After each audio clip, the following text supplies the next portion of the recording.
On this week's show, we're discussing Xbox committing to next-gen hardware, our favourite games of 2025 so far, and a 2D God of War game could be in the works. All that and much, much more on this week's GamerGuild Podcast.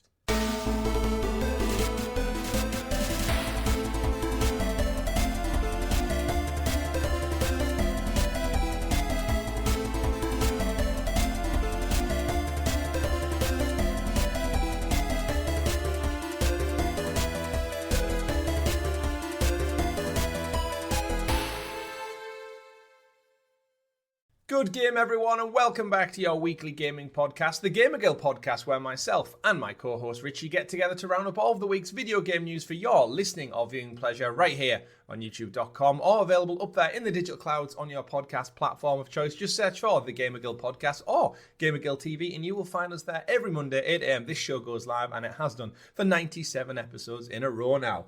Your podcast players for the week are people who I've already mentioned, myself at Arcane Rogue, and the man of many pixels, Mr. Richie. Welcome back. Hello, everyone. Hello, indeed. And we do have a great show lined up for all you fine folks out there. But before we get into all that, don't forget to like the video, ring that bell, and subscribe, because I'm doing things backwards today. So you're kept in the loop with all of the great content we do here, such as this very podcast, our weekly live streams, some community chats and videos, and much, much more. We'll be back, of course, to our... Actually, I think this might be the first week, Richie, we get back to some actual gaming. It feels like it's been a long time.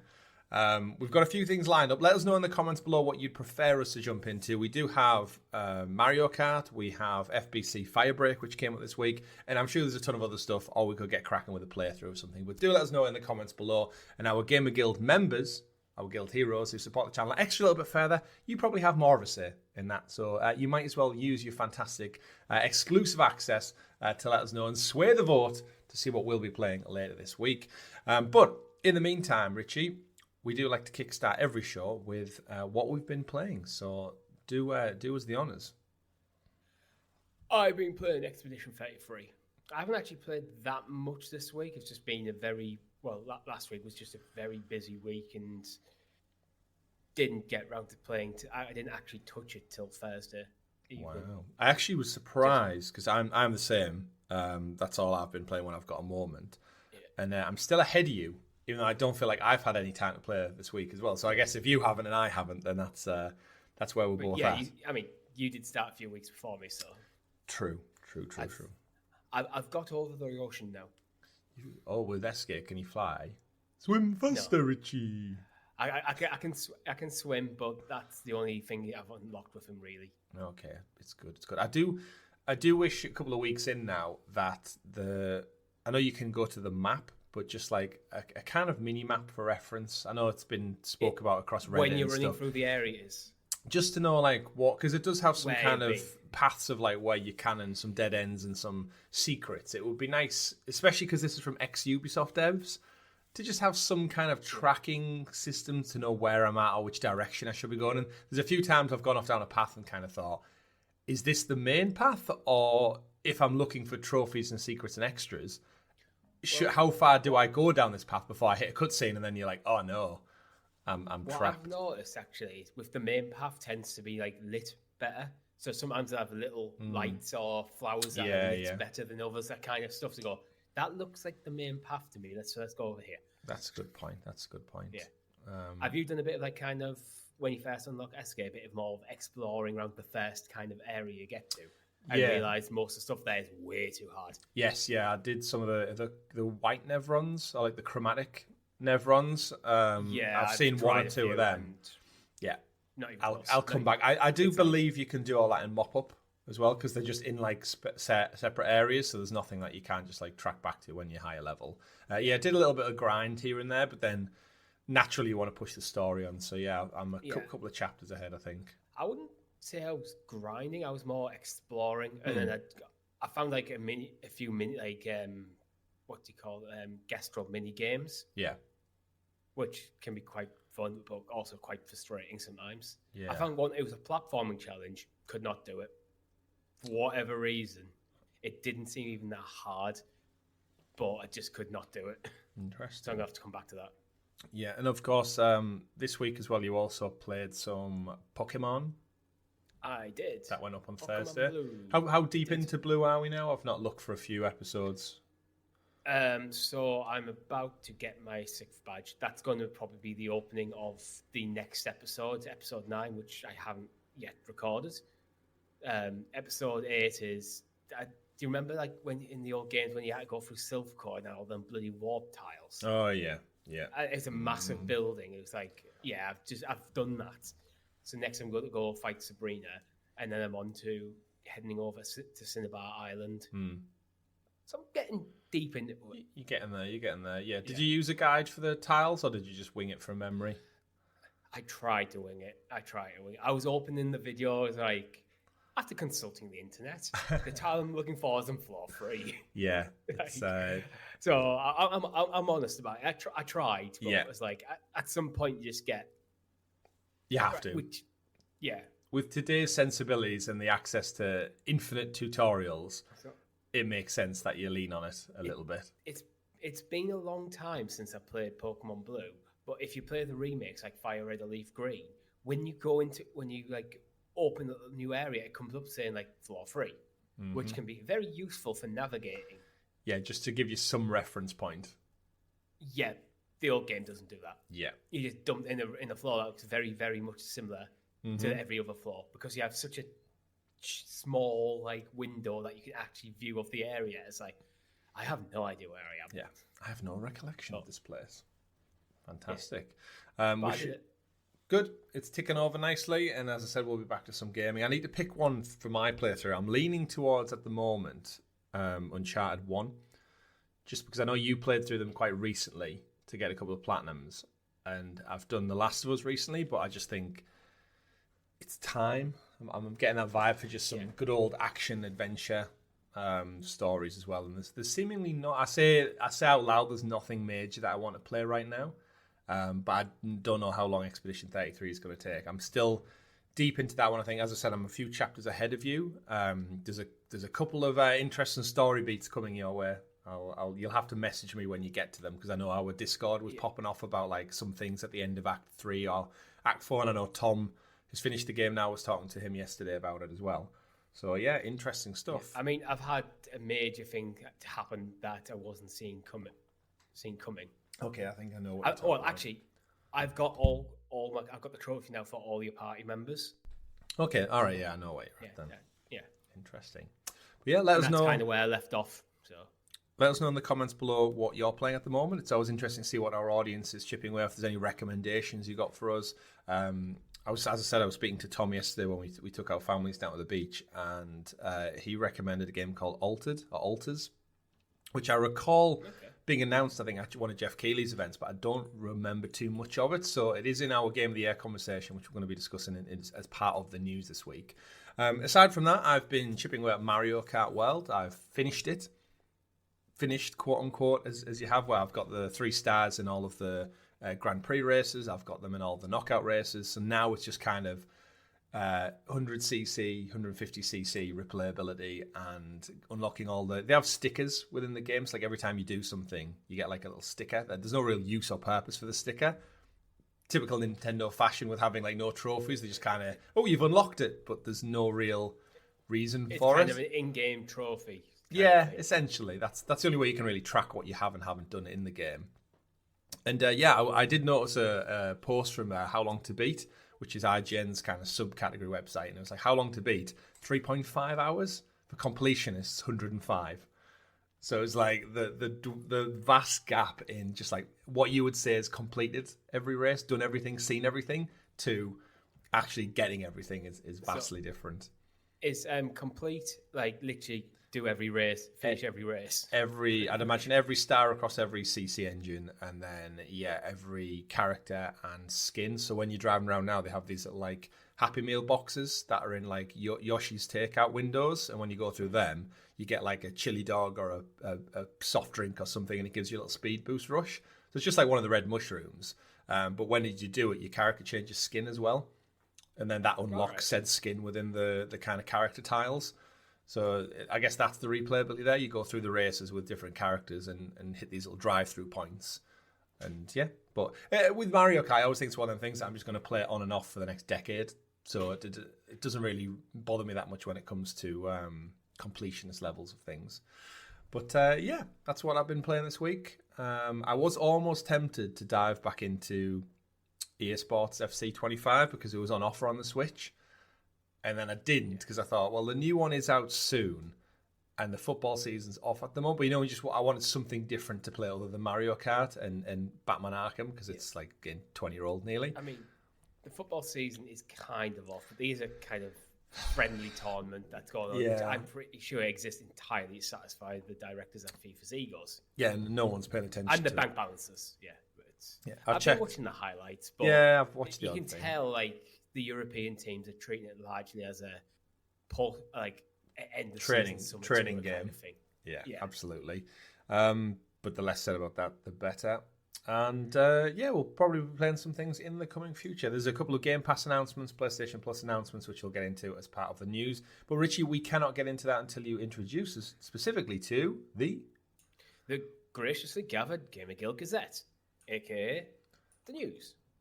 The news. And as always, the news is brought to you by our wonderful guild heroes, the fantastic members of the channel who support us that extra little bit further, just like you can. If you listen to the show, if you enjoy our content, if you watch any of the stuff we do and think, you know what, I want to support these guys and their merry band of friends as we break down all the news and play games with you is this our 6th year or 7th year, technically? I know we do that calendar joke, but... we're coming up to 6 years of making content. Coming up to 6 years. So we'll be in our 7th annual year. Brilliant. Yeah. Love to say it. And as I said, we are encroaching on episode 100 of this very show, our new iteration of our podcast. We're not changing it. We told you we weren't going to change it up. Episode 468 in total. So we're coming up on that big 500 in a couple of months' time as well. We're going to try and do something special, maybe live stream, maybe gaming, maybe guest appearances. We'll have a look at that. But yeah, thank you for your support. We couldn't do it without you. And if you have been watching for some time, and especially if you're one of them dirty podcast freeloaders, think about it. 99p. It's you can't buy anything for 99p now. Just our love and affection and the podcast early. Richie, can't. Not much news this week, in all honesty. It's been a quiet one after the Summer Game Fest bonanza that we had a couple of weeks back and Xbox Showcase and everything else. It's kind of dying down a bit. However, we are coming up on the middle of the year now as we hit the end of June. So I thought it would be a good point to maybe take some time and actually just reflect a little bit. Take some stock, some consolidation of the months that have passed us by and what a crazy world we live in now where we've had a new console launch, we've had new hardware announcements, handhelds, and a bunch of new titles that have seemingly came out and just surprised people. It's always nice with the gaming industry where a couple of indie titles break through and a couple that have maybe gone under the radar. So we've got a list of just kind of the best rated games that have came out in 2025 so far. Some we've played, some we haven't played. I would love our audience to get in on the comments as well to just let us know a little bit more about what they think is their game of the year so far. Because again, we do all this for you folks out there. And I guess I don't know where you want to start, Rich. You just want to pick one and talk about it a little bit. Are we going to go with games that have come out this year or games that we've played this year? Which is a combination of both. I'm just looking back through my trophy list and seeing what I've actually been playing this year. I just think a combination of both. I think start with the ones that have actually came out this year, just to give I'm going to move Pokemon Blue off to the side. And actually Pokemon Violet, which I replayed this year. Mm-hmm. Because they're nowhere near close this year. But I'm thinking things like Metaphor, which came out end of last year. Mm-hmm. Which I played a lot of in January, February. What would you like to start? I think we'll start with one that we've both played. Don't know if either of us have finished it yet, but I want to start with Split Fiction. Split Fiction. Okay. I feel like that was the earlier one to come out and launch. And we both played it with our partners, respectively. Did you ever get around to finishing it, or is it just kind of just still sat there? Yeah. You did? No, I've got the platinum. Oh, well, there you go then. Take it away. What were your overall thoughts so far? Is it kind of like fell off in your mind's eye, or is it still up there with one of the favourite things you've played? You know what? It is still up there and one of the favourite things I've played because of it being unashamedly a co-op game, and my partner is a gamer herself. It's very rare that you actually get a game where we can both sit down and play together. That isn't the kind of classic multiplayer affair where this is a narrative-driven action game that we can both sink our teeth into Yeah. while playing together. You don't get that many games like that. No, And it did not outstay its welcome. It's challenging in places. Mm-hmm. But no, I really, really enjoyed it. And I would quite happily play more games of that ilk. In fact, I think we intend to go back because we played Get Out. A Way Out. A Way Out. I always forget the name of that one. Yeah. We played A Way Out last year. We played Split Fiction this year. And I think we want to go back and play It Takes Two, Brothers, The Tale of Two Sons. Yeah. Like the whole, basically the Haze like collection we want to go back and play. Yeah, it's definitely a genre unto itself, isn't it? Yeah, and it is. That's one of the things that I will always sing its praises for. It's not a single player game that you've tagged on a multiplayer element, and it's not a multiplayer game that, because of the nature of being online, sometimes the narrative goes missing because you're too busy chatting with your friends or online. It's like a big party situation where largely just I find them games just descend down to just getting big in numbers for the sake of it. Yeah. It is very much, yes, this is a story-driven game that two people have to play together. And that's basically, the game comes from that concept. I love it for it, so... Yeah, absolutely agree, yeah. I think me and my wife must be about 2/3 through now. We've hit some bits where it was like a little bit, as you said, a bit challenging with the timing of things and like the kind of the multitasking of jump, wall run, dodge a laser, get through a hole before it shuts while being chased by things. It gets a bit frenetic at times. But we persevered. But then obviously we moved house. So it's kind of like priorities and having that time to sit down together and not do anything other than chill. It's that time to sit down when you're both actually in the mood to play. Yeah, exactly. It's another, I guess, risk to cop is that you need that game as well. Yeah, you need that. We have done a little bit of Mario Kart this week. But yeah, as you said, it's that double-edged sword of, yes, you need the time together, but then you also need to both be in the mood. And I think sometimes when you both had busy work weeks and one of you was more, like, from my side, one of us is more into gaming, the other side would happily do that, whereas she'd happily just like sit and watch a TV show or something. That's where it's like, oh, can I get you in for like maybe 2 hours? We'll do another level. And yeah, well, so it's been a while. It's like this week, I didn't play much for the first half of the week because, to be honest, I was just shattered. So, and because my main game is Expedition 33, which requires you to basically be on the ball.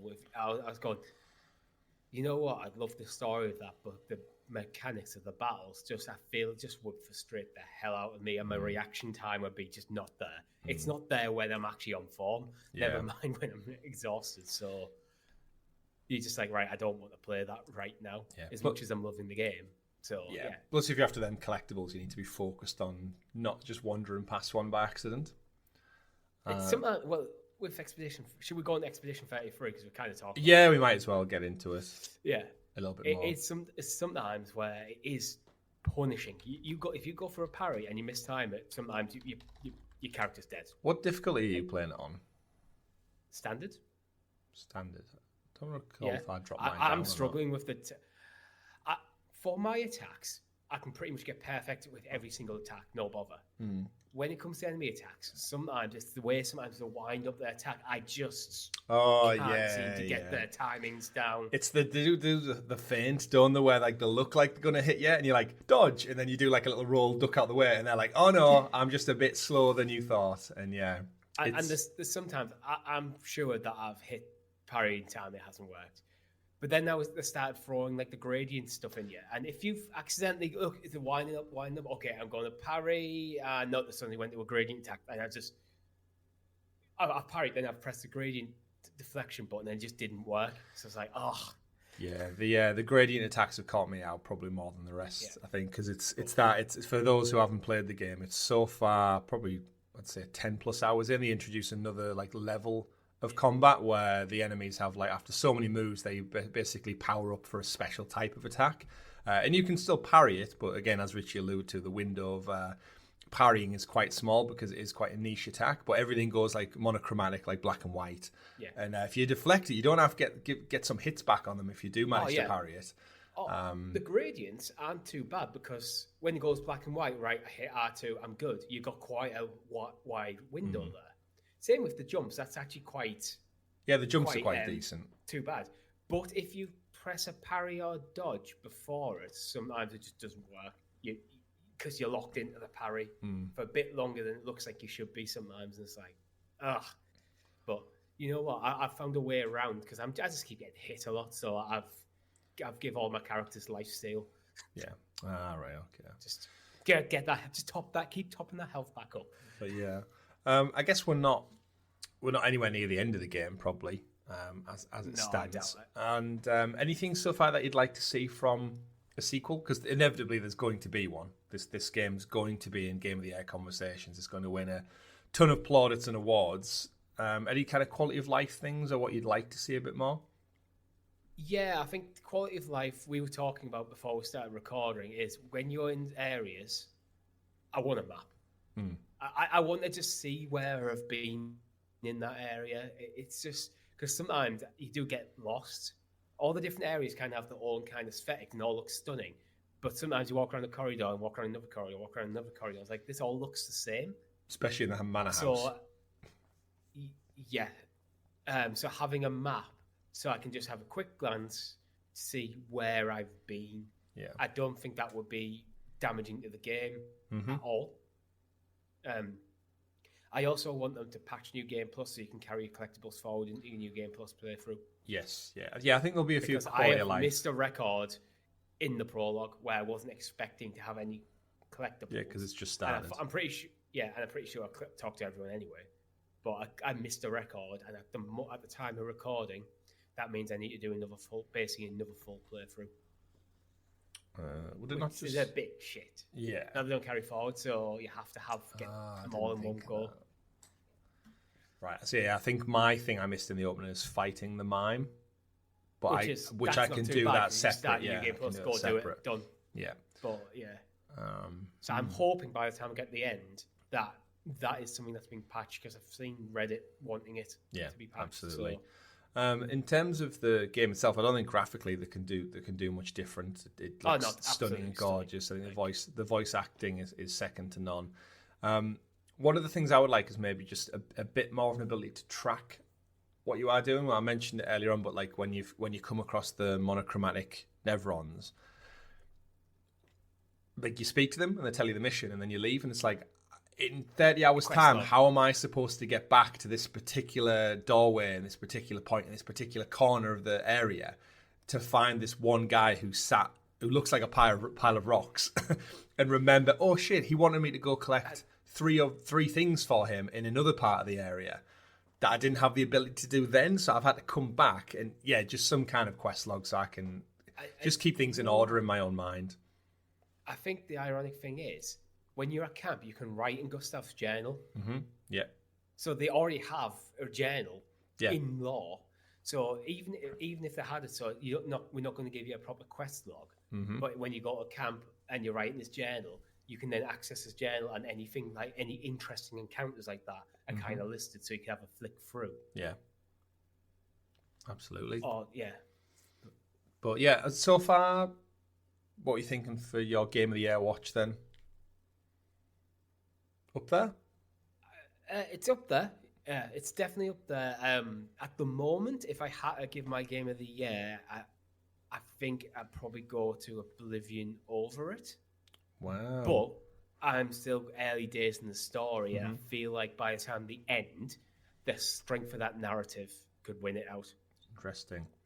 But we are talking the difference between one game I've got a platinum in and one game I've probably got 10 hours in. Yeah, they're not comparable yet. Well, let's compare it to a game we've got no hours in, or some games. Some of the other top-rated ones that have came up this year, you've got Elden Ring Night Rain. It's received quite high scores across the board, probably sitting around like 8s or 9s. Of course, this is the expansion to the critically acclaimed Elden Ring, where it gives you kind of a From Software's take on multiplayer cooperative experience, where it subverts your traditional Elden Ring experience of a core Souls-like and tweaks it into an adventure that's, you kind of have to power through to get to the boss at the end of the day with 2 other companions. I've seen mixed reviews of people saying like it's not really the same because of the companionship element. I've seen some kind of little bugs with it where people have said because you can't really save anything until you get to the end of a run, and if you drop out, you get penalised for dropping out. So if you get in your party, if there's only, say, like you and me, and we sign up with like a random person who just fucks off into the map and does his own thing and dies, that's then going to impede us when we come to the boss fight at the end of the day. And then inevitably we lose. We're losing points and, more importantly, probably time. And there's no way of like kicking the player or voting to move on or voting to wrap up the day early. So there's a few quality of life things with it, but nothing game breaking by all means. Yeah, I think that's the point of like the penalisation, is to stop people joining a group and dropping out, joining a group and dropping out. But yeah, some sort of voting system could be useful. I think if it just takes so long to get through a run, it is time commitment. That's why I always fell off one with like Destiny raids, because I don't have like 4 or 5 hours of my night to commit to just this like bullet sponge boss at the end of it. As someone who's like used to raid in World of Warcraft, you're committing your evening to that. So it's like, okay, we're raiding tonight, 7 o'clock, everyone at the mouse and keyboards. Yeah, we're going. Our objective for the raid is to get to this point, so you're playing till you get to that point. Yeah, and because it is that kind of, because it is a multiplayer thing. You kind of have to be. I feel like you kind of have to be committed to the full run. Yeah, because otherwise you're messing around with other people who are. Yeah. So but there again, as adults with like families and stuff to do, you can't always. You can go right. I'm 100% committed to this, and our ring goes. Actually, sort of things happened. Yeah, something in real life's happened. Yeah. I need to go deal with that.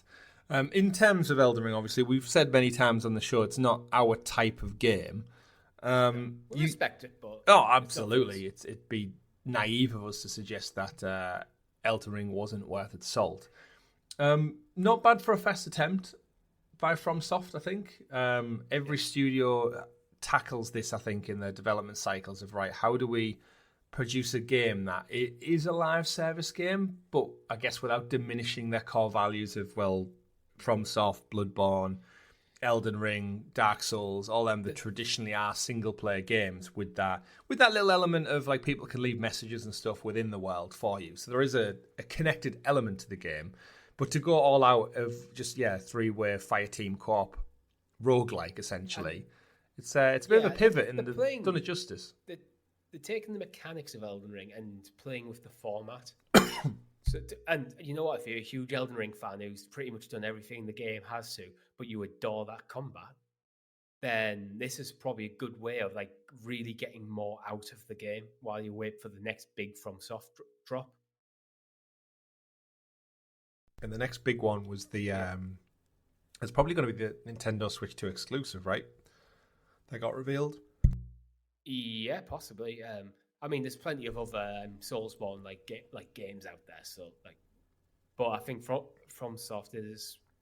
Yeah, I think that's the only thing that's actually been revealed, isn't it? It's kind of mad that to be fair, they get the games out at quite a clip. All things said and done, like between the Shadow of the Erdtree DLC and then now this, it was like they're churning some stuff out. I'll be interested to see what controversy comes at the end of the year if Elden Ring is up for Game of the Year again. Because could you imagine, you get Elden Ring wins 3 years ago, and then they get the Shadow of the Erdtree awkwardly squeezing into the Game of the Year conversation, which piss loads of people off, ourselves included. And then Night Rain, which is a multiplayer co-op spin-off using the same Elden Ring map and contents, comes in at a 3rd year in a row. See, this is the thing for me where is Elden Ring Night Rain standalone, like truly standalone, i.e. you do not have to own Elden Ring to play it. Mm-hmm. Then yes, this can for me be in part of the Game of the Year conversation. Yeah. But if it was DLC to Elden Ring, I don't think DLC should be in the Game of the Year conversation. I think it should have its own category for DLC or additional content. Yeah. That should be a category, because I think DLC is so much ingrained in what video games are now. Mm-hmm. I feel like they do deserve credit, but they are not a full game. Yeah, Game of the Year should be for full games. I also think remasters should be in a separate category. Remakes, debatable, could be if there's a significant change. Mm-hmm. So like Final Fantasy VII to Final Fantasy VII Remake, it's a different game.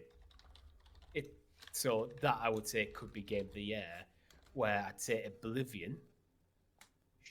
Well, actually, Bethesda call Oblivion a remaster anyway, so Oblivion shouldn't be eligible for Game of the Year. Oddly enough, it would be my personal Game of the Year at the moment.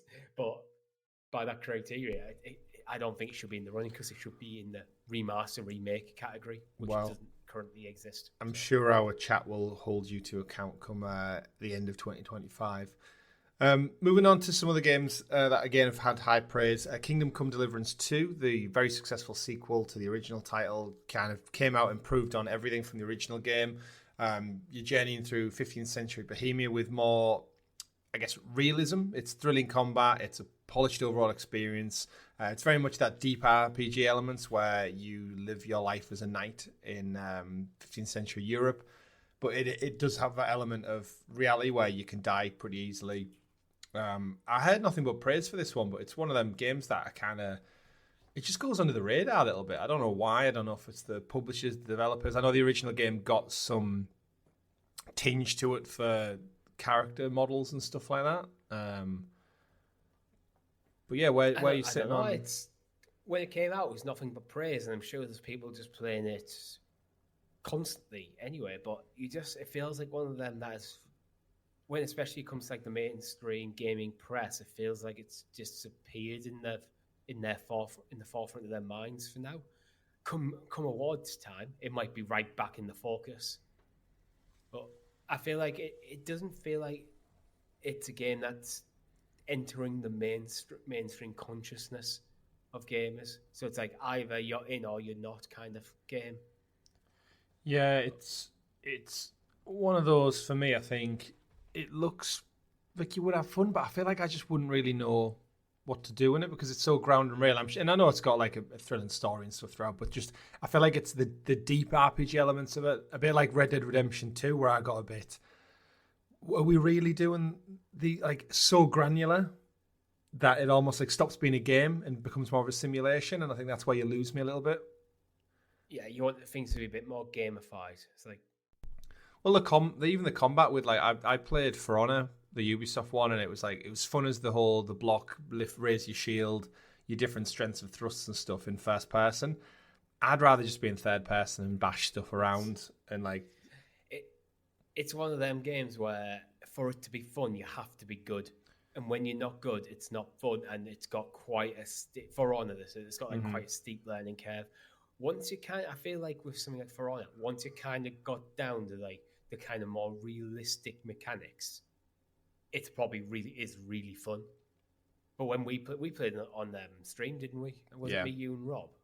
And we just got asses kicked, and it felt like Spawn. That was Chivalry 2. Wait to Spawn. Oh, Chivalry 2, yeah. Yeah, but similar kind of.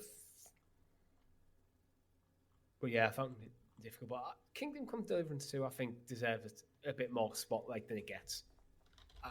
And I could be tempted to play if there wasn't a million other games coming out this year. Well, that's the main problem. What we always go back to, isn't it? One thing we might go back to, now it's all finished and wrapped up, is Lost Records Bloom and Rage. So this is the one that came out from Don't Nod, storied history, of course, doing the Life is Strange series. Handed the reins back over for that one, went on to do their own thing. It was delayed to get it out of the window for Life is Strange, and then ironically Life is Strange came out, and no one really had any interest to it prior to last Christmas when it came out. And then Bloom and Rage came out with like a double episode drop on PlayStation Plus. So you got episode 1, then episode 2 a couple of weeks after. And I think both of us and a lot of our audience in the same page of we'll kind of wait till it's finished. All things said and done though, narrative, chapter, promising start for the series. I don't even know where we're at now with it, but so far it's getting 9s and 10s. Are we still waiting until it's all wrapped up? Oh yeah, I'm not touching it till it's all wrapped up. Just purely because I want to be able to experience it all in one go without having to potentially wait months. But I feel like the cadence of release has been quite good. I'm not sure is it fully out yet. I think we've maybe had episodes 1 and 2. It might only be 2 episodes, I'm trying to find that info. If it's only 2-part, then it will be all out. It seems odd split. Tape 1 is Bloom and tape 2 is Rage. Oh, so it's fully out then? Yeah. I think it is literally. Well, that seems out even handed more. to PlayStation Plus. It seems even more odd then if it's only just 2 parts. It's like, why split it up? For the sake of what, the extra month development time they might give themselves? Yeah. It's such an odd take. I don't know why. I know it comes from the Telltale world, but yeah. I like the way like things like Telltale games and like Life is Strange and stuff are split into chapters. When I want to play it, what ideally I'd like to do is say, if it's a 5-chapter game, chapter 1 on Monday, chapter 2 Tuesday, chapter 3 Wednesday, and play through the course of a week. Rather than, I think this is where I had a problem with Life is Strange 2, where after loving Life is Strange and Before the Storm, 2 I started playing on release, and by the time I played through chapter 2, chapter 3 was still months away, and it's like when it came out, my interest had already gone, and I couldn't remember what was going on in the plot and all that stuff. Yeah, absolutely. So I like it broken down, but I like it released as a single package. Yeah, agreed. It's one that it's definitely on my radar. Don't Nod, I think, fantastic. Like, if you look at their history of stuff, what they've done recently, they've not had the accolades that they've deserved. I know I was a big advocate for Banisher's Ghost of New Eden. I know last week we spoke about the hype for their new sci-fi game that's coming out, where it was the Souls Explorer going through, I think it was like a spaceship or a lost planet to try and find a colleague back, and it was a lot of like climbing through like Arctic environments and such. So I think narratively and character development wise, the studio over there have got their stuff down to a T. It just seems like they maybe don't have that wind in the sails. They haven't quite hit that magic yet to elevate them to that next level, because the games look gorgeous and the character and story that is there. It's sometimes you just got to wait to hit strike at the right time, don't you? It's so weird how it can work. Like, if it came out maybe a couple of years later, or it maybe got an exclusivity deal with one of the big hardware brands, just something to get it in there. And we see that a lot in the industry. We're seeing it right now with FBC Firebreak. Remedy make terrific single-player, narrative-driven games. But then with this, they've tried to do something different, and they put it on Game Pass, they've put it on PlayStation Plus, I guess, to try and get the game in people's hands. And hopefully that'll give it the groundswell it needs to go on to success.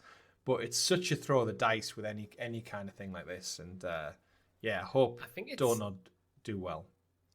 I think it's marketing. It's getting the right eyes on the game at the right time.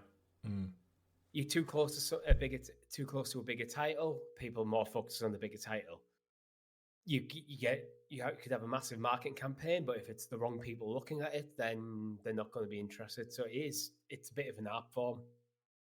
So Don't Nod seem to actually be making very good games, but just don't seem to be getting the attention that they deserve, really. Like, Banisher's Ghost of New Eden is a game I do want to actually go back and play. Yeah, it's one of my favourite games of the other year. I remember totally calling it, looking at it and going, I feel like this is going to be an underrated gem that not enough people are going to play, me included. Then I think like a week later, you came on the podcast and went, I played it, you're right.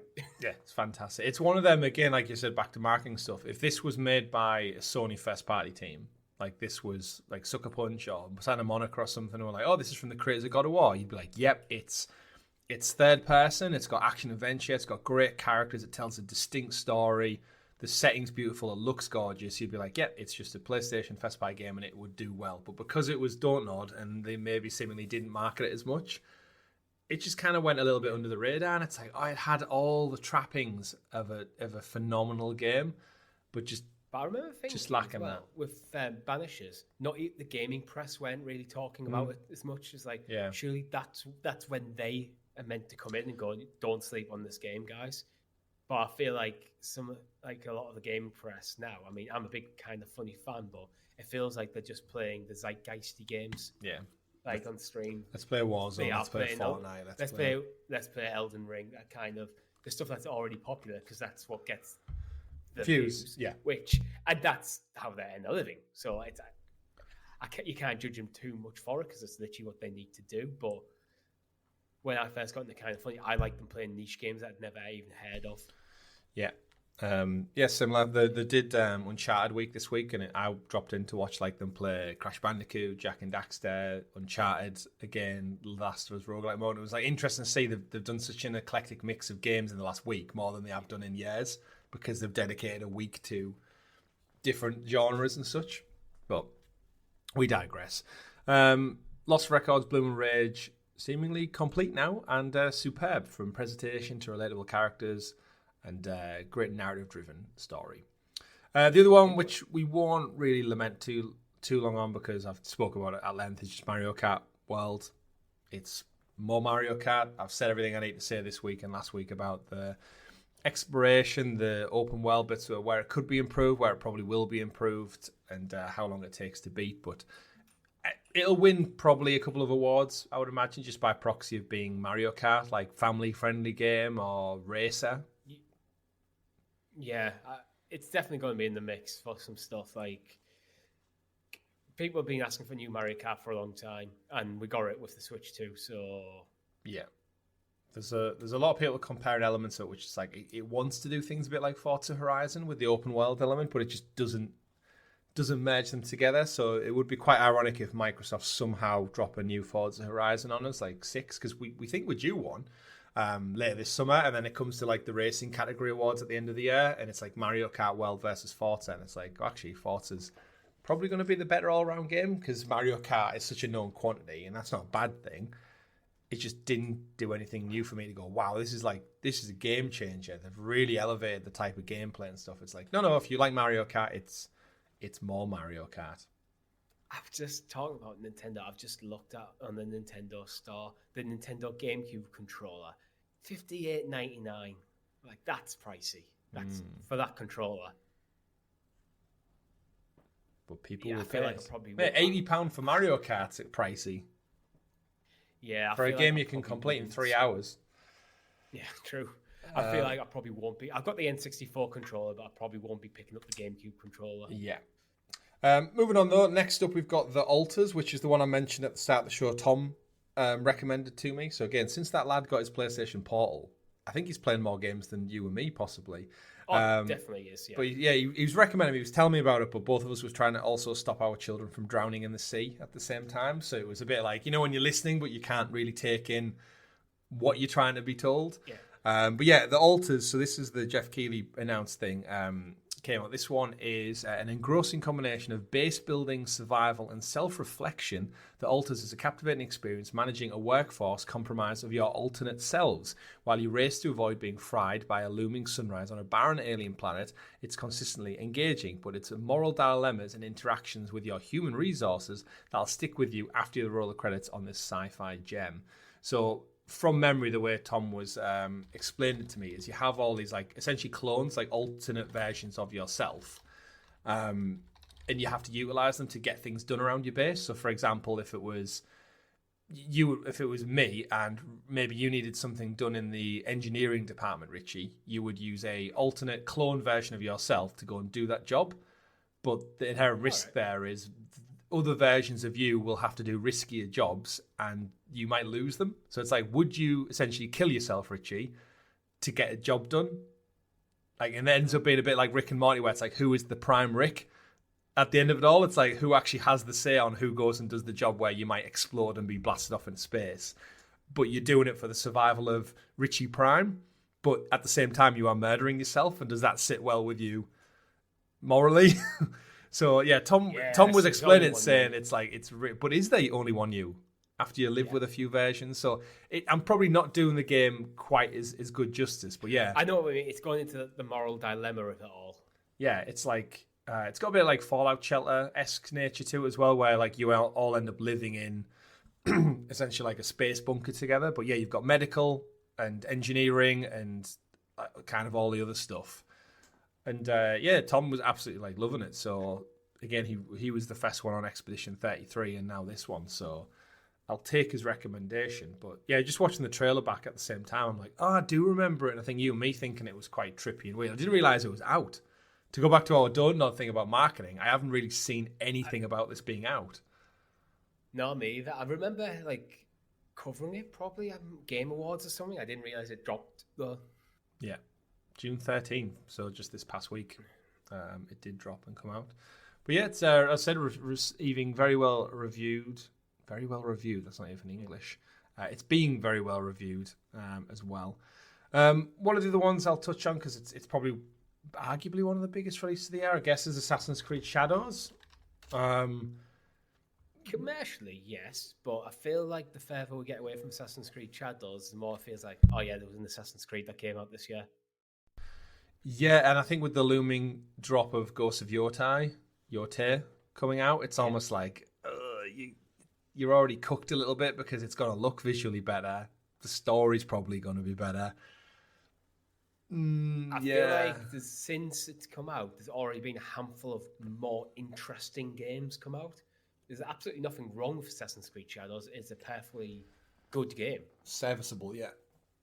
It is, yeah. It's similar, and again, the Ubisoft problem 101 is it's the same for me. Reach for greatness. Yeah, they're happy with good. It's like Star Wars Outlaws was another one. It was like that game is great. It's fine. It's like if you're a Star Wars fan and you want to explore an open world and just have adventures and enjoy the music, the visuals, it's a great game. Same with Assassin's Creed Shadows. If you're into feudal Japan, if you like Assassin's style games, and if you just want to spend hours and hours exploring that world, it's great. It's just like you said, that next tier up, which puts it in the zeitgeist of Game of the Year conversation. I think it might win maybe one or two for music and visuals. Too heavily.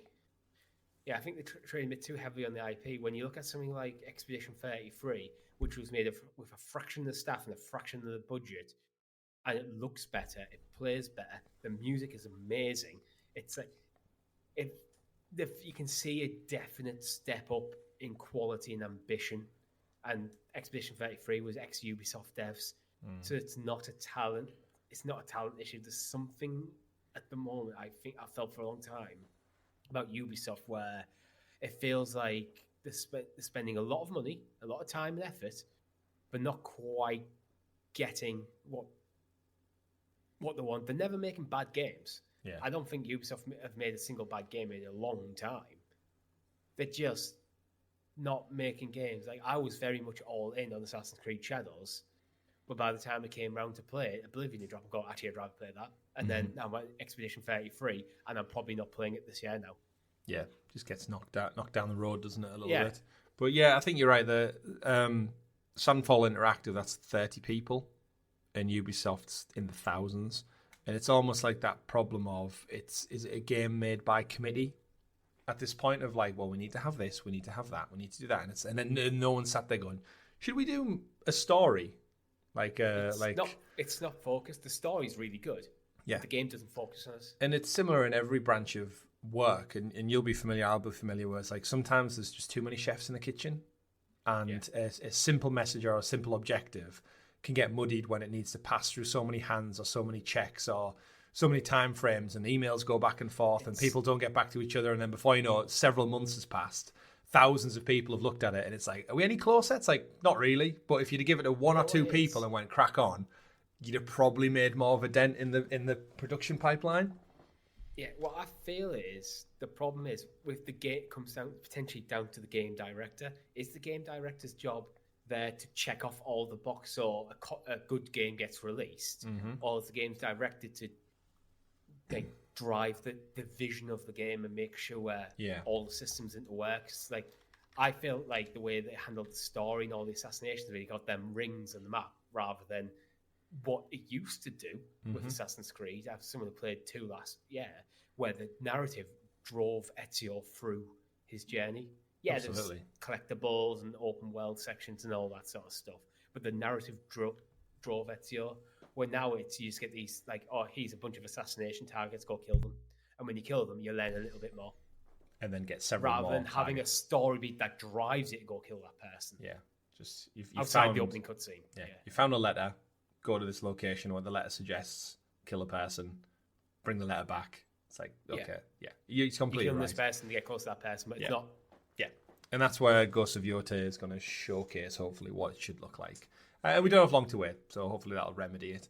Moving on a little bit to a game that I don't think either of us have played yet, which is such a shame. Doom the Dark Ages dropped on Game Pass in and amongst the flurry of Xbox titles that we got dropped. And for me, it's one that I'd love to just dedicate time to just play through Doom 2016, Eternal, and then this just back to back to back and have an absolute blast.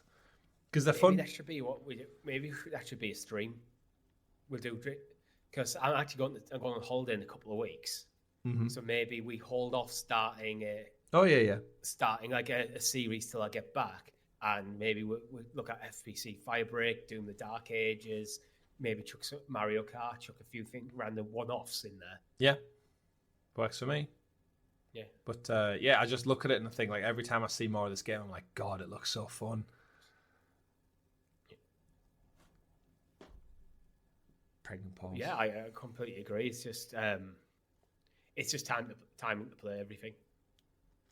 I feel like we say that a lot nowadays. I hope our listeners don't. Yeah, I think our audience are the same. Where like, oh God, Chris Richie, yeah, I totally relate.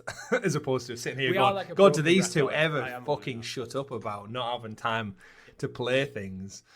I think our audience are the same. No, we're trying to cover all the news. It's like, well, actually, we haven't played that way.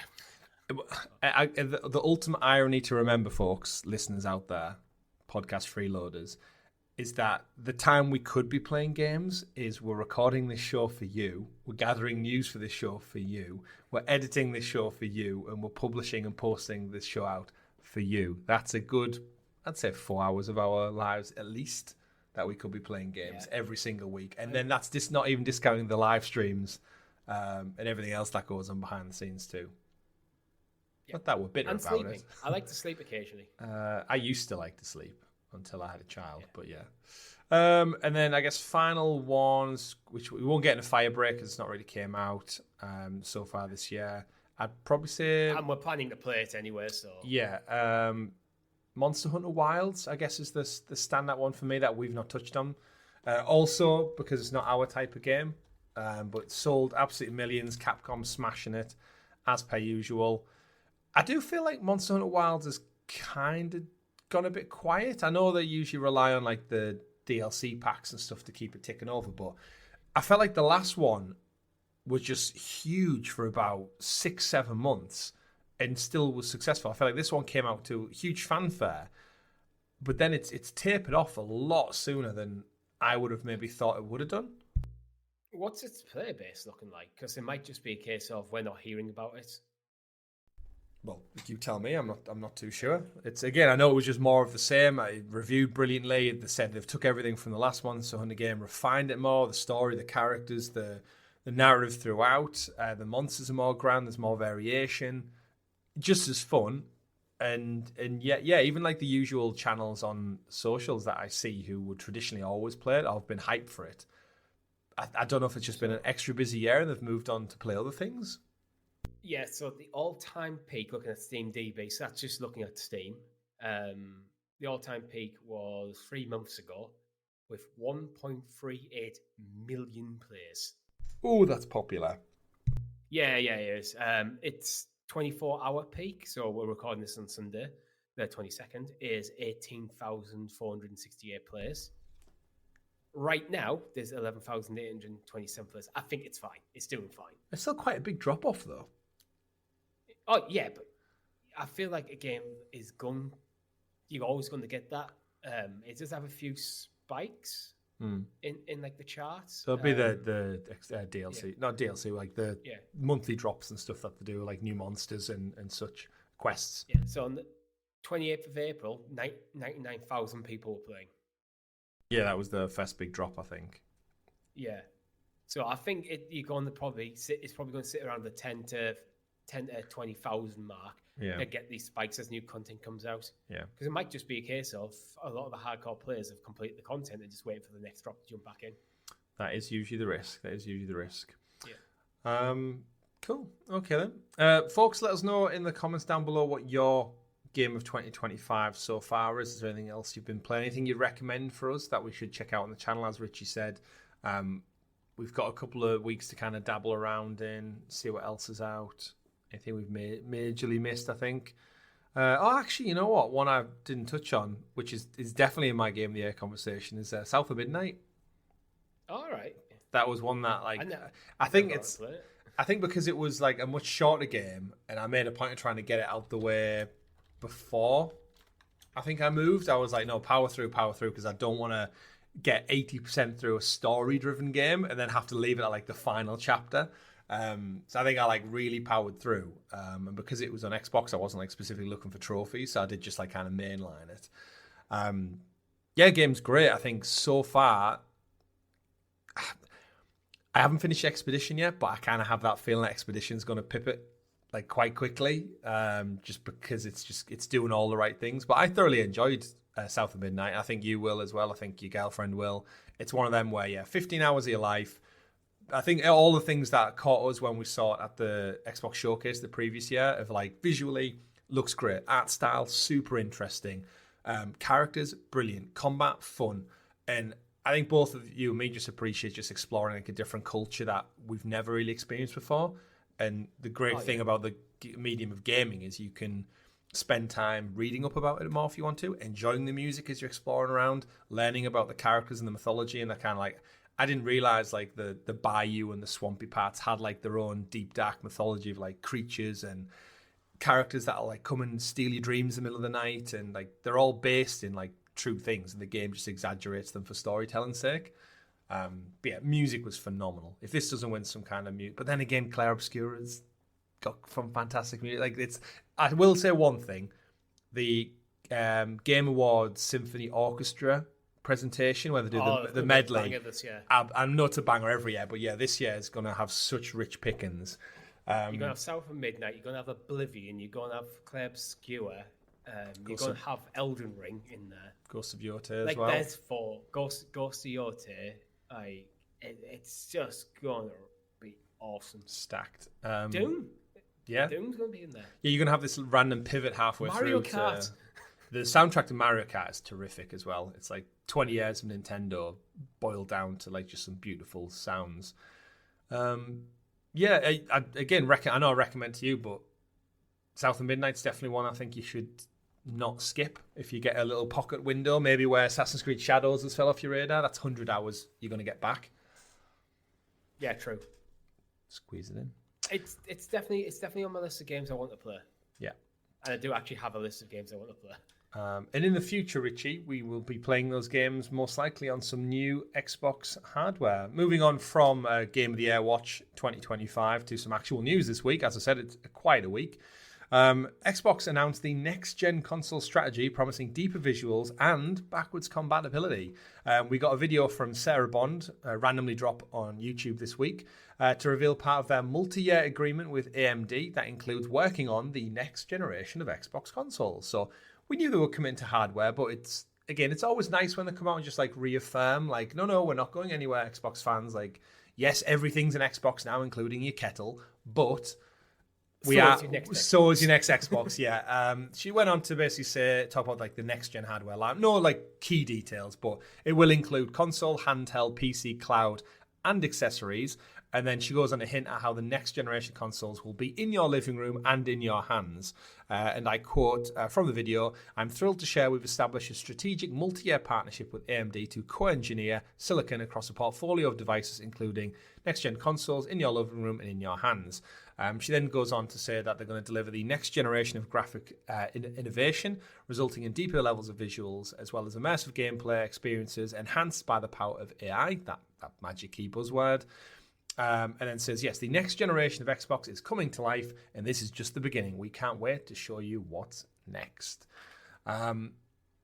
This goes on to, I guess, the rumors we've known for some time, and now the official confirmation of the Xbox Ally as well, is Microsoft looking at this just like this broader blanket. And we've been covering it for over 5 years now, Rich, haven't we, with the launch of Stadia and cloud gaming and Xbox Cloud, is that they've always been at the forefront of like pushing non-traditional gaming. Game Pass, of course, revolutionized the fact that like look at how many games we've played that we would have otherwise had to spend £70 on, and we've completed like things like Indiana Jones and stuff. Didn't cost us a penny, all things said and done. But yeah, we're looking at the forefront of Xbox and where they're going.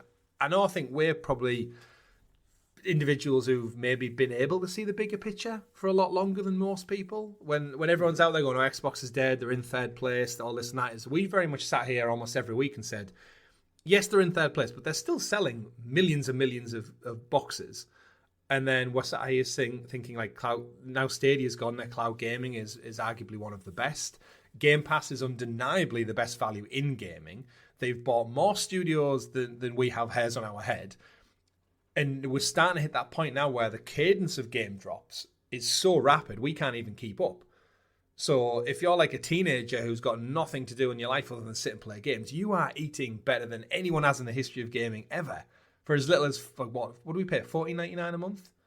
Something like that, You just get everything you could ever possibly want.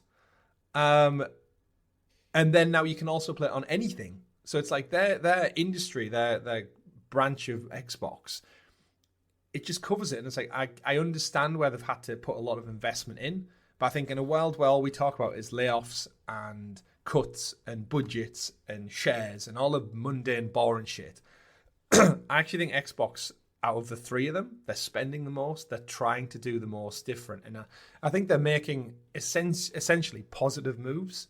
And I think a commitment to the future with AMD, with handheld, with cloud, with accessories, I think it's a sign of good things to come. Yeah, I agree. I think of the three main platform holders at the moment, Sony, Microsoft, and Nintendo, Sony, we can pretty much guarantee at this point in time the PlayStation 6 is going to be exactly what you expect.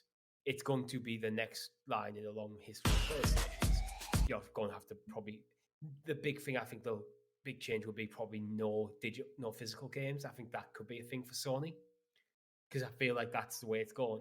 Xbox, Nintendo have just launched the Switch 2, which is literally the Switch but better, which is exactly what I wanted from Nintendo. But these are kind of both very safe options.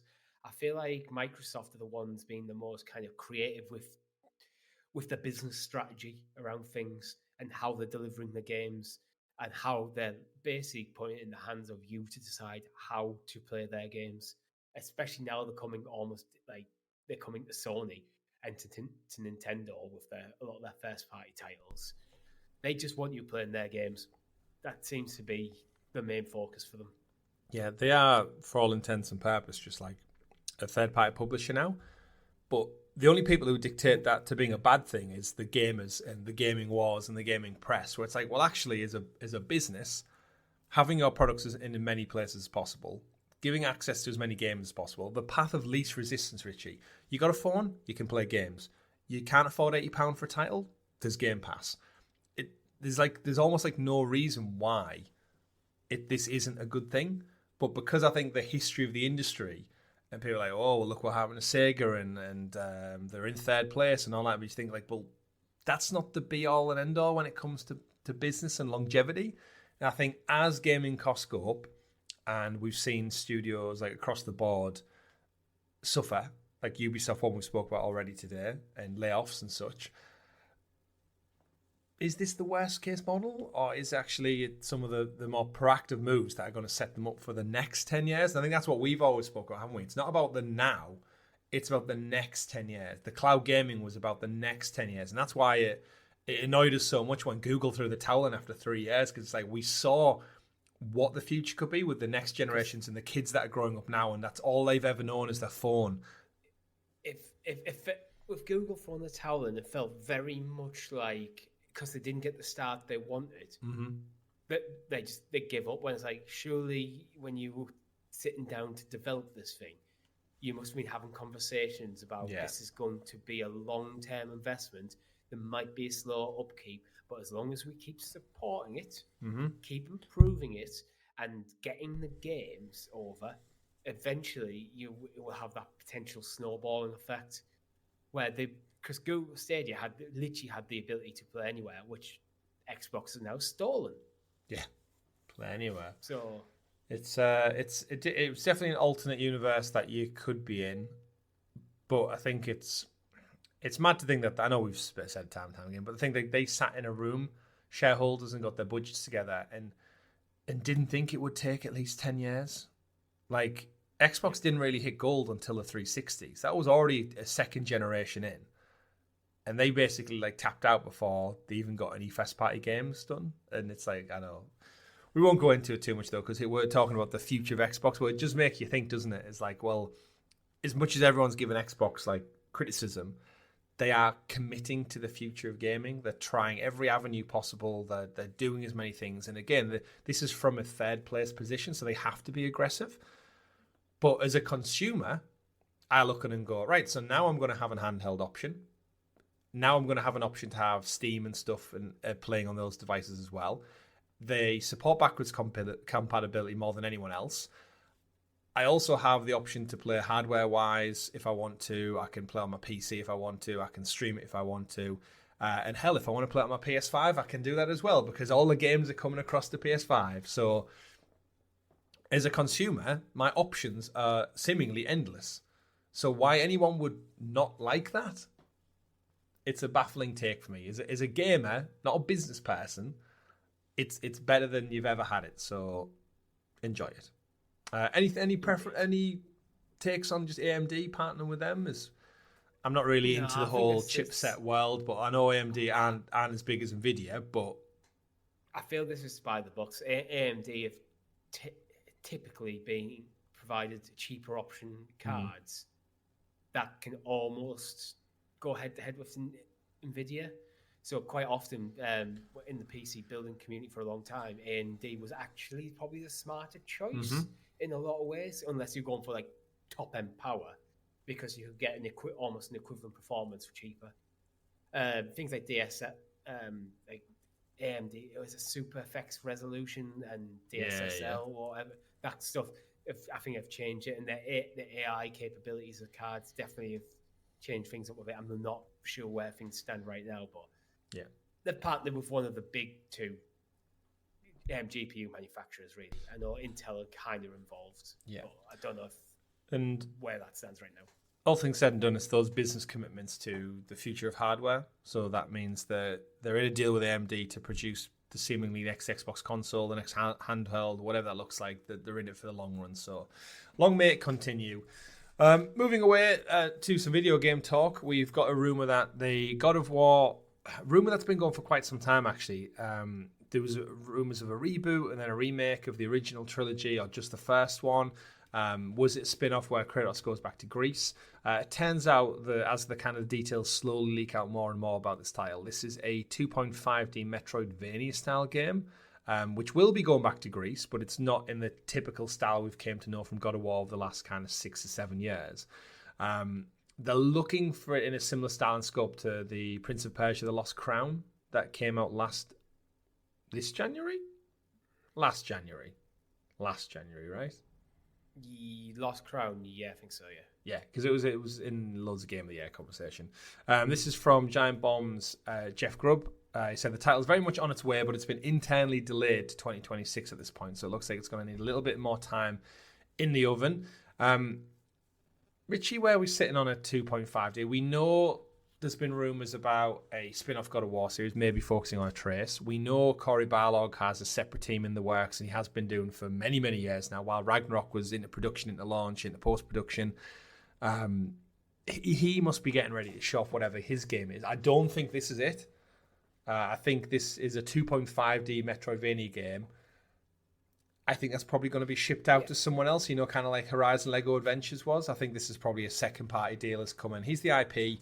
Make us something that uses the franchise, but doesn't get in the way of our main focus of AAA storytelling, blockbuster. Yeah, I think that might be it. Or it could be a smaller title that they've developed in-house because they've had a cool idea for it.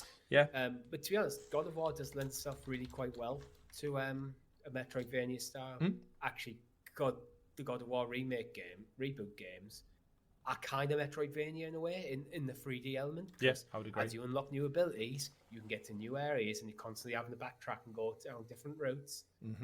I think it could work really well. It'd be interesting narratively. Is this going to be after God of War Ragnarok? Because then he could have the Leviathan axe as part of his equipment. Yeah, well, or is it just going to be before? Well, it said going back to Greece. So you're right. I don't know if it's going back to Greece as in he's returning to where he's been in the previous games, or he's returning in the aftermath. But at the same time, this is where I think keeping it 2.5D and keeping it separate from the main story, I'm not expecting it to have much outside of maybe like levels of like, you're in this part of Greece, there's a boss fight at the end, navigate through this particular puzzly map, find a few collectibles, level up, defeat some generic enemies, and then move on to the next level. I'm thinking less narratively, but more mechanically, because I could see how the things like getting the Leviathan axe, because you can throw it and you could probably throw it to unlock doors when it's frozen, and you get to areas that if you start off with, say, just the Blades of Chaos, you couldn't reach, or upgrading things like the Blades of Chaos, you could potentially swing over like chasms that you couldn't do because it's on the chain. So it's more things like, okay, does he have the full arsenal of equipment that he gets by the end of Ragnarok? Turn that into 2D. What can we do in terms of that puzzle-solving mechanic of getting around the world? So I actually think this could be really, really cool.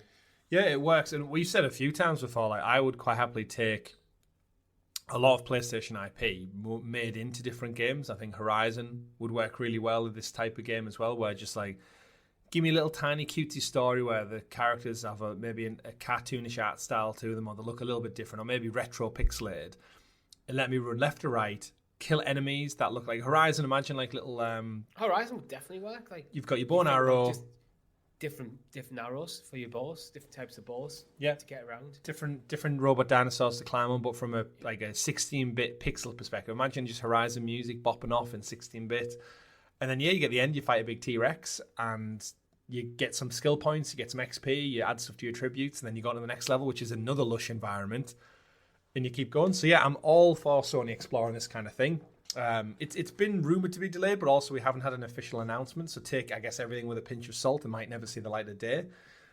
But I don't mind it. So we saw Lego Horizon Adventures, so they're clearly willing to work on newer things. But I guess we'll probably see if it's been delayed till next year, maybe Game Awards. We'll see a tease for it. But more importantly, I'm intrigued to just see what Cory Barlog's been working on, because it's been a while since the original God of War came out, and he was not the director on Ragnarok. So he's been in his little silo for probably, 5+ years now, which is more than enough time to get a game out. So I feel like for whatever he's working on was probably deprioritized until Ragnarok was finished, though. So it would have been a smaller pre-production. 3-4 years. Yeah, right. It's been a while since Ragnarok, which is scary to say. Moving on, though, as we wind down the show this week, we've got some Game Pass and PlayStation Plus news to hit you with. New titles coming out for June include, brace yourself, FBC Firebreak, which we knew about. That's available today on Game Pass. Out now. Crash Bandicoot 4, It's About Time, is also available now. Just dropped this week. Lost in Random, The Eternal Die, which is that nice little EA published game, which is not due a success, but I think the studio's next game was revealed. That looks quite similar. Lost in Random looks great as well. Star Trucker, Wild Frost, Rematch are all coming out as well. Rematch is the Sifu people. They're 3 different games. It's not Star Trucker, Wild Frost, Rematch. It kind of does work, though. Now you've said that back to me. Yes, I don't know what Star Trucker is. I don't know what Wild Frost is. But Rematch is the one that I am intrigued, possibly for a playthrough on a live stream, because it's Sifu, but it's football. And Rocket League meets Sifu, I guess. And it's reviewing quite well. It is saying it's like gameplay is very fun and frenetic. Volcano Princess, also out. Against the Storm, also out. Big one for you, Richie. Warcraft 1, 2, and 3 remastered/reforged, all coming June 26th. So it's out of nowhere. You can go back and play the original amazing Warcraft series for free. I don't know where Warcraft 3 Reforged stands nowadays, but I'm sure at launch it was problematic. Yeah. It had a very problematic launch. But I mean, it's nice to have all 3 of them. It's been out, over half a year now, so they've got to have fixed it and patched it, you would hope. I've never actually played 1 and 2. You say that, though. It was Activision. Yeah. So it's different now, but let's see. Yeah. I've played 2 and I absolutely loved 3. And then 3 was where it left me, where it was like, I cannot believe, because they doubled down so much on World of Warcraft. We've never had a Warcraft 4. How has that not happened? But money. Blizzard will keep it in the tank, I'm sure, for one day when they want a bit of nostalgia. They'll dig it out and you'll see the logo come up. Warcraft 4. I feel like a Warcraft 4 is probably more likely now Activision is owned by Xbox. Yeah, because agreed. I feel like Phil Spencer would be willing to greenlight it if those people working in the Warcraft team went to him and go, we want to make Warcraft 4. Yeah. Where I feel like Activision probably went, no, well, the Warcraft is making this insane amount of money. Do more of that. Yeah. And you've got that cross-pollination of studios now, as you said, where maybe the Age of Mythology remaster people are like, well, we've just finished with Age of Mythology. We're free. Do you want us to do anything else? And then now it's all internal. They can go, well, actually, you just made a cracking RTS game. Do you want to work with Blizzard on a Warcraft 4? And they'd probably be chomping at the bit to do something like that. And their expertise is in RTS. So it's interesting, as you said, it's now the part of the Xbox family, that sharing of assets and stuff, which we see work so well with the Sony teams. Be interesting to see how it pans out across the board over there. We also have Call of Duty World War II dropping for the first time, coming on June 30th. Little Nightmares 2 at the beginning of July, and Rise of the Tomb Raider also coming 1st of July. So all in all, cracking month for Game Pass. Solid. Yeah. Solid additions. You've got plenty of variety, new games, old games, classics, like award-winning titles. And what if even if you just gave me that list of games, that would probably see me out the rest of the year. If I hadn't played anything before. It's a diverse list as well. Yeah. And that also includes, remember, because it's Game Pass, back to what we said about Xbox and the future of Xbox, that also includes all of the bangers that came out over the last several months. So if you want to go play Indiana Jones because you've not got around to it yet, that's there. If you want to go play Expedition 33, potential Game of the Year award-winning, that's there. If you want to go play Indiana Jones, that's there. Like Doom Dark Ages, that's there. It's mad. We should let people know, though, especially for people like Rob, if you want to play My Friend Peppa Pig, you have to do it before the 30th of June. Otherwise, you're going to have to buy it. That's true. Rob, you might have to pull your draft. Few things leaving, unfortunately. Pivoting away to PlayStation Plus then, let's see what they've got on offering for that one. Of course, the full catalogue, the full library if you're on Premium. But we've got FBC Firebreak also coming with crossplay. So if you've got friends on Xbox who are playing it on Game Pass, they can also jump in with you too because it's cross-platform. Battlefield 2042 is dropping ahead of some DLC this week for Mass Effect. I saw that. It's not in our news, but there's some Mass Effect skins coming to Battlefield 2042, which surprised me because I can't believe Battlefield 42 is still getting support. Then also doubly surprised me. It's like as if they're still chipping away at Mass Effect, but they're not telling us anything about the new Mass Effect game. It's like, just stop. It's like with Ubisoft and Splinter Cell. Stop teasing us if you've not got anything to show us. But it's some cool DLC nonetheless. So what a time to jump into Battlefield 2042. Ahead of the announcement later this year, I think EA have still stressed that they are going to announce the next entry by the end of 2025. Five Nights at Freddy's Help Wanted 2 is also coming. Is also out, sorry. The Hunter Call of the Wild, which is one where you go and shoot deer. That's also out. And probably one for Rob. We Love Katamari. Reroll Royal Reverie is also out. Yeah. Reroll Plus. Ayuden Chronicles 100 Heroes is one of those games that I feel like it's probably on the 7th entry and I've never heard of it before in my life.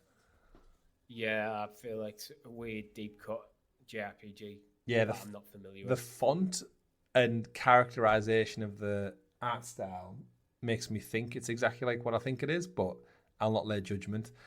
Train Sim World 5 is out as well. If you want to go check out some simulation things, our friend Lee over at Cloud Game and Dad is still doing simulation games, I believe. Endless Dungeon Standard Edition is also out. And then PlayStation Plus Premium is going to benefit from the additional classic PS2 title, Deus Ex, The Conspiracy, coming to PS4 and PS5 for the first time. So there's a classic title in there too. Compared with Game Pass, bit weaker. But it's all subjective, so what are you going to do?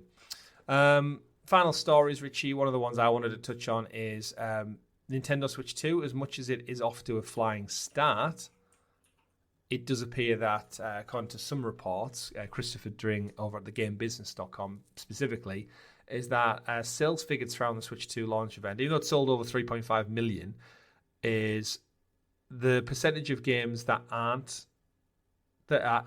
third party is incredibly low by comparison. So obviously things like And we know that, don't we? Because the pack-in games like Mario Kart is almost going to sell 1-for-1. I think Mario Kart 8 Deluxe actually had a higher than 1.1 attach rate, which meant some people were buying 2 copies of Mario Kart, which is just baffling. But yeah, the key numbers are that 48% of physical games sold in the UK were first-party titles. For Switch 2 includes the bundle. But if not, Switch 2 physical games to the UK were for predominantly first-party, which means a lot lower percentage. I'm not surprised by this, though, because while a lot of the third-party games that are coming are really cool, like Cyberpunk, I think most people who want to play Cyberpunk have had plenty of chances to play it. So I'm not surprised at games like that being lower, because it's been out for a while. Same with Hogwarts Legacy. Amazing game. Yeah.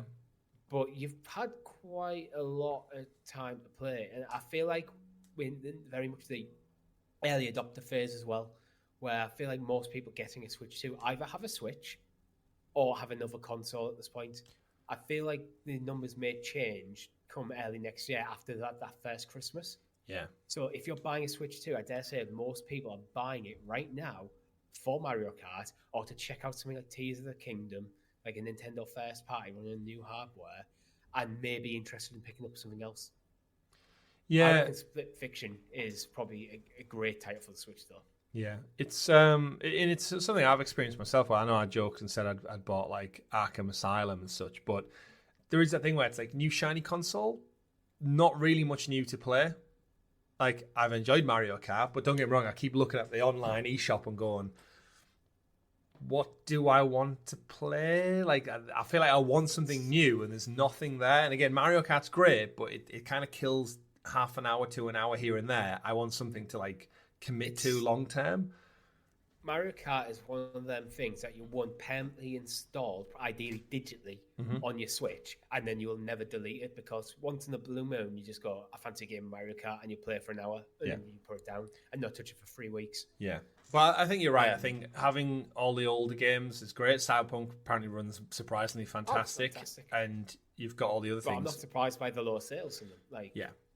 And I know loads of people have gone back to like Zelda and stuff and went, oh, it runs so good. Like Pokemon runs better and stuff now as well. But it's like, it is an older game. So I think there's a lot of stakes on Donkey Kong next month.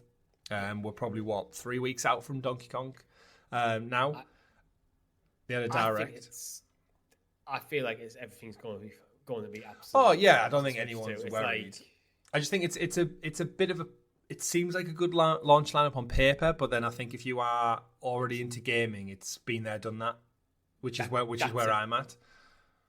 The launch lineup is actually very, very strong if you haven't already played most of the games. Yeah, and that's where it's getting me, where I'm like, I want to play it, but. And because it is very much propped up by older games remastered or brought to Nintendo for the first time, these are either games that you've had access to and didn't play, like the Zeldas. Yeah. Like, they're Switch 1 games, so I've already got them. So if you've already had a Switch before, so if you wanted to play Tears of the Kingdom, you could have done, and you didn't. So they're the sort of games that have been propped up. So, I mean, when I get my Switch 2, I'm going to boot up things like Tears of the Kingdom just because I want to have a look. Yeah. But I'm not probably going to do a full playthrough. I'll wait for the next Zelda for that. Exactly. But I could look into Wind Waker. I wouldn't mind playing Wind Waker on my Switch 2. Yeah, I'm waiting for Donkey Kong's got me. I think I watched some of the direct this week, and I think it just looks super fun. I think it's from the Super Mario Odyssey team. Everyone seems pretty certain of. And yeah, the direct just made me go, yes, I am more interested in it. So we've got Pokemon Legends coming up as well. That's true. So yeah, there's stuff in the pipeline. I think just for a launch thing, I'm not surprised third party struggle a little bit. It could have maybe done with Donkey Kong being day one as well. Yeah, it's odd that it's a month out. Like the cadence of what they're trying to do, I guess you could see it, intentional to give Mario Kart the chance to shine. Yeah, so it doesn't overwhelm Donkey Kong. Absolutely. And then the final quick ones, Richie. Well, actually, final quick one. Last story of the week is we've got a Capcom Spotlight announced for June 26th. So when the show goes live, you're talking a couple of days out. We only mentioned it briefly the other day, but we did, of course, get the reveal of Resident Evil 9, or Requiem, as it is. I've seen a few people who've got hands-on. Resident Evil. And the Q is the 9. I don't know if you spotted that in the the trailer, so they've been funny with the numbering. Again, we're introduced to Grace Ashcroft in a destroyed Raccoon City. There's a big focus on rumours that it's going to be Leon is going to be back in this one as well. He's probably going to be a damn sight older. Or he should be. Do you think we're going to get an old Solid Snake version of Leon here? Eye patch and grey hair included. It's been 30 years since the events of Raccoon City.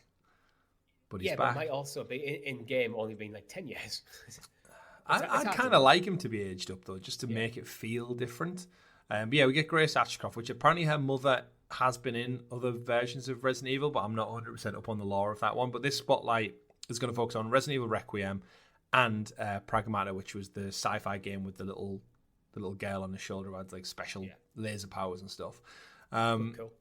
Yeah, it did look cool, but I think for you and me, I think Resident Evil's the main one. We've both enjoyed Biohazard. We enjoyed Village.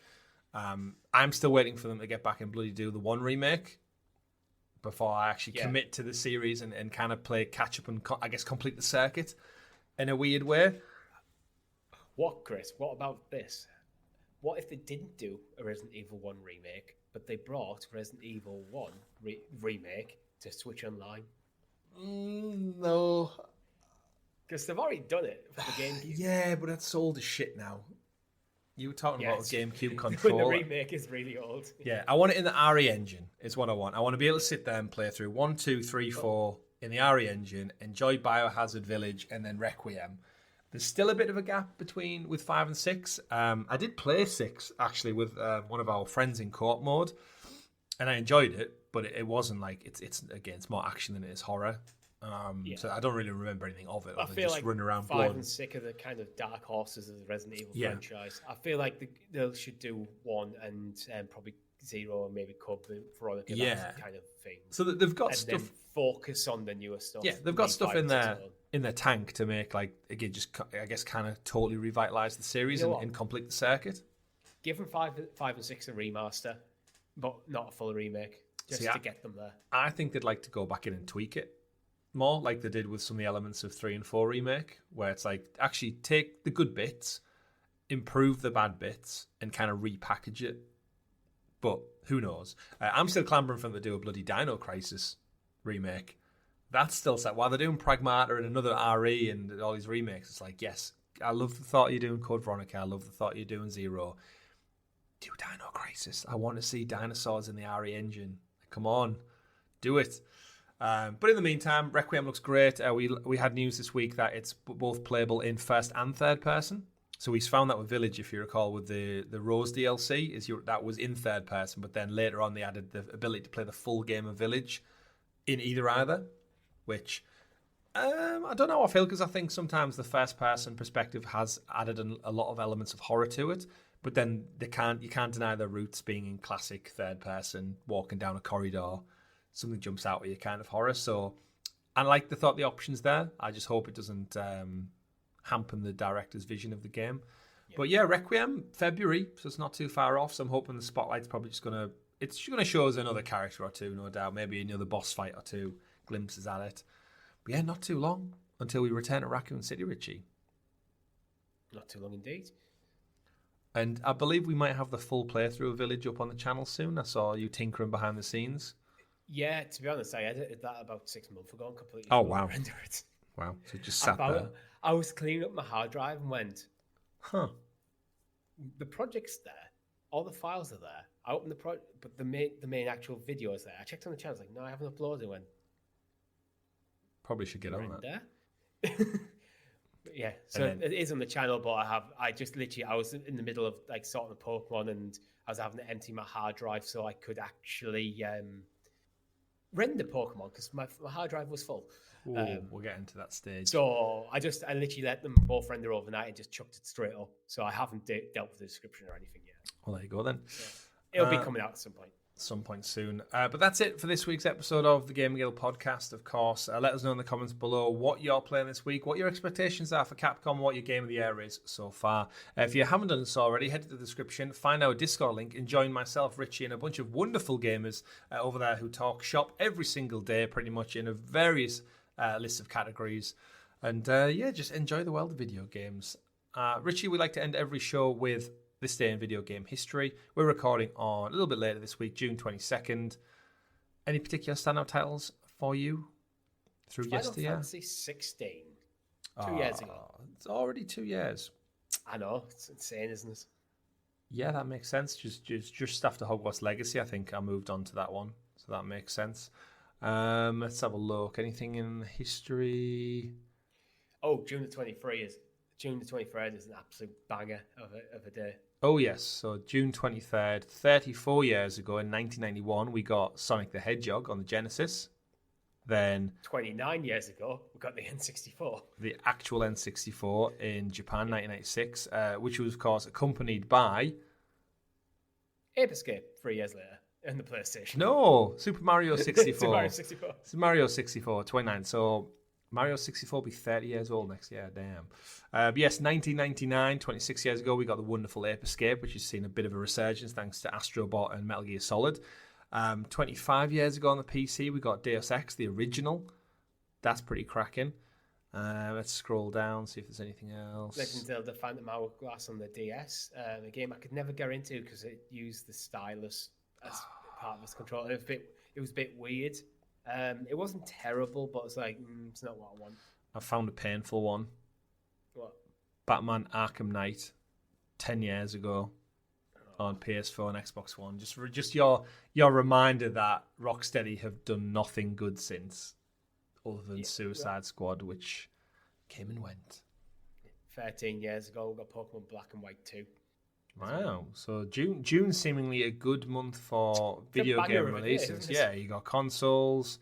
And a bunch of amazing titles as well. But that does bring us to the end of this week's show. Thank you very much for watching. Thank you very much for tuning in and all your support. Big shout out to all our GamerGuild heroes out there. Support us that extra little bit further, which you can do by clicking join below on the video. Again, I didn't really mention it earlier on, but the merchandise store, if you do want to head over and pick up some merch, I know it's been very, very hot recently, Richie. We've not actually mentioned the weather on this podcast, which is very surprising. Buy yourself a nice hoodie. I was going to say one of these, the stretchy, I guess, Under Armour is the best way to describe them type tops. I wear this for football most weeks. It's stretchy, it's breathable, but more importantly, 26th of June, so later on this week, there is a 20% off everything sale going on. So if you want to get yourself some breathable fabric clothing for the hot summer weeks ahead, or maybe you just want some of our new merch, head over there and merchandise yourself up. But that's been it for this week's show. My name has been Chris. And I've been Richie. We've been the GamerGuild Podcast. And remember, folks, play whatever makes you the happiest. We'll see you next week. Goodbye. Bye.